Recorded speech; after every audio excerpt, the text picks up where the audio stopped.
Starting off today, we have the Kamala Harris interview to look at where she did a really solid job, yet of course MAGA is now trying to move the goalposts from what they originally said to find any reason to be unhappy with it. So I decided we could pull a few of the best moments from this and see for ourselves how her and Tim Walz did. Maintain Bidenomics is a success. I maintain that when we do the work of bringing down prescription medication for the American people, including capping the cost of the annual cost of prescription medication for seniors at $2,000, when we do what we did in the first year of being in office to extend the child tax credit so that we cut child poverty in America by over 50%, when we do what we have done to invest in the American people and bringing manufacturing back to the United States so that we created over 800,000 new manufacturing jobs, bringing business back to America, what we have done to improve the supply chain so we're not relying on foreign governments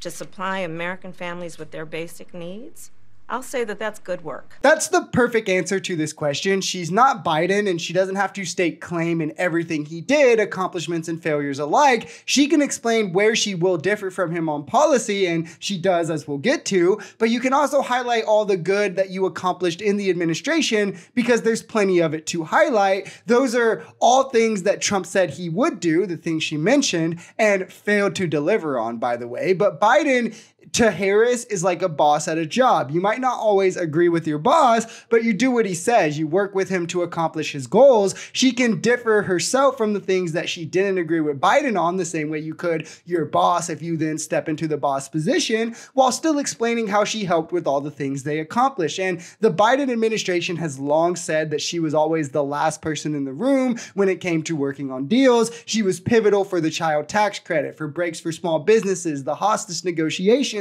and now she wants to go a step further. She acknowledges that there's more to do, and she is the person to do it. When Joe Biden and I came in office, during the height of a pandemic, we saw over 10 million jobs were lost. People, I mean, literally, we were all tracking the numbers. Hundreds of people a day were dying because of COVID. The economy had crashed. In large part, all of that because of mismanagement by Donald Trump of that crisis. When we came in, our highest priority was to do what we could to rescue America. And today, we know that we have inflation at under 3%. A lot of our policies have led to the reality that America recovered faster than any wealthy nation around the world. But you are right. Prices, in particular for groceries, are still too high. The American people know it, I know it, which is why my agenda includes what we need to do to bring down the price of groceries. For example, dealing with an issue like price gouging. What we need to do to extend the child tax credit to help young families be able to take care of their children in their most formative years. What we need to do to bring down the cost of housing. My proposal includes what would be a tax credit of $25,000 for first-time home buyers, so they can just have enough to put a down payment on a home. She is also spot on here. Because of Trump's terrible leadership, COVID ravaged our economy worse than any other developed nation, specifically because at every step, Trump made the wrong move. Biden and Harris had to come in and then save us from the brink of economic collapse where Trump had left it. They brought inflation back down, brought jobs back, raised our GDP, and after recouping from the damage that Trump had caused, they continue to outperform him in metrics like wages, jobs, unemployment being at record lows. While Trump had a golden start to his presidency and largely underperformed what he was given, wages grew slower for the middle class under him when he came into office, less jobs were created. The contrast between him failing to outperform a golden economy he was handed and Biden and Harris saving a failed economy that Trump left is pretty stark, even when you put in the fact that they managed to still outperform him.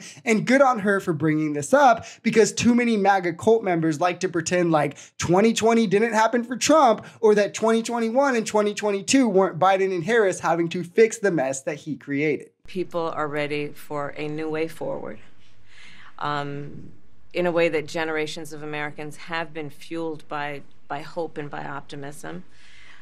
I think, sadly, in the last decade, we have had in the former president someone who has really been pushing an agenda and an environment that is about diminishing the character and the strength of who we are as Americans, really dividing our nation, and I think people are ready to turn the page on that. She brings hope and joy back into politics that Trump has made about hate and divisiveness, a divisiveness that his cult will try their hardest to blame on everyone except for Trump, but honestly, nobody is buying it. I mean, it's a load of malarkey if we're using Biden's language, right? Trump rose to prominence spreading birther conspiracies about Obama, then grew in popularity by degrading his debate opponents and calling them derogatory names. Really took off once he got the nomination by saying Hillary is a criminal and she's crooked and he would lock her up, chanting lock her up with his crowds at his rallies, saying the Second Amendment people could take care of Hillary. And he's went on to then largely do the same to Joe Biden and then call all Democrats thugs, call them all vermin, saying they're trying to take over and ruin the country, saying they stole the election when he knows they didn't, still spreading those lies to this day, mocking Democrats who have been attacked, like Paul Pelosi, Kamala Harris getting the pipe bombs, Gretchen Whitmer being kidnapped. He has created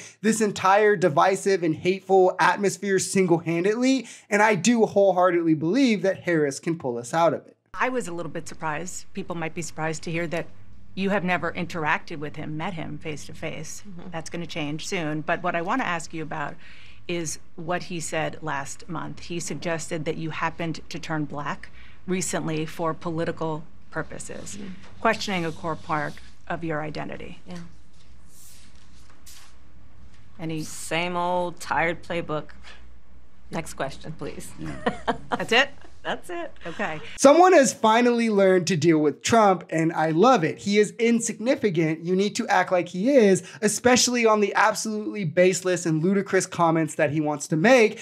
Kamala went to a historically black college. She's always identified as black. Trump is just a bumbling racist. He can't help but bring up someone's race if it's different than his, and those comments will hurt himself on his own. You don't need to give any credence to them. She has no need to stoop to his level and act like it's something that actually needs to be addressed. MAGA is so mad that the word salad that they predicted never came that they're instead now crying about, oh, it wasn't long enough, or oh, she had to have Tim Walz there. And it kind of just gives the game away that no matter what happened during this interview, they were going to find some way to complain about it because it's not about the truth to them. It's about creating narratives and, oh, let me get more ammo to help my side against theirs, which is cult mentality at its finest.